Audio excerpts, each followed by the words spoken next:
The API is manufactured at a separate site and it's quite expensive.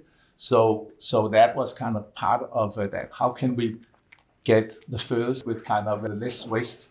And that was kind of part of the reason that we went for. All of these peptides are really expensive. The first program of work we did on semaglutide 15 years ago now, we put together this program of work, and Quotient was only just starting to grow into translational pharmaceutics type studies where we were making drug products and doses. This was an oral semaglutide program.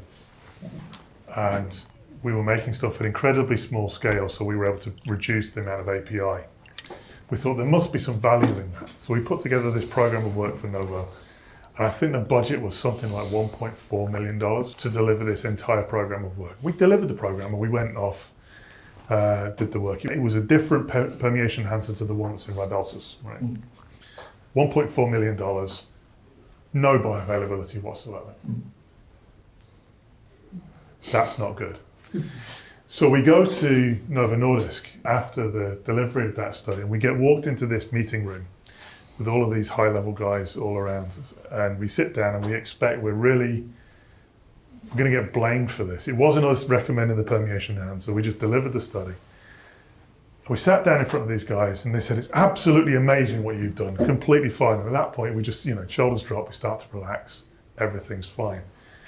And they said to us, Quotient, you charged us $1.4 million for that program, but you saved us $1.8 million in API costs by just reducing the batch sizes of the work that we've done. We sat there and thought, well, I'm really, really great that I'm not in trouble with these guys right now, but I really, really wish we'd charged them more money in the first place. That's what we think. We'd learned that lesson by the time we met Mads. But yeah, it was a real challenge. And you mentioned you were looking for clinical providers in Europe. Why Europe? We and I'll come on to this in the next bit of presentation. We're a global organization. We work with customers in the US, throughout Europe, and we frequently come up against the Australia challenge. Right? Why did you want to work in Europe? No, I think it's it's close.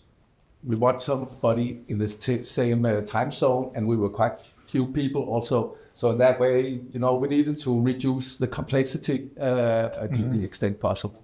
And we so that was kind of our getting into selection of the CRO.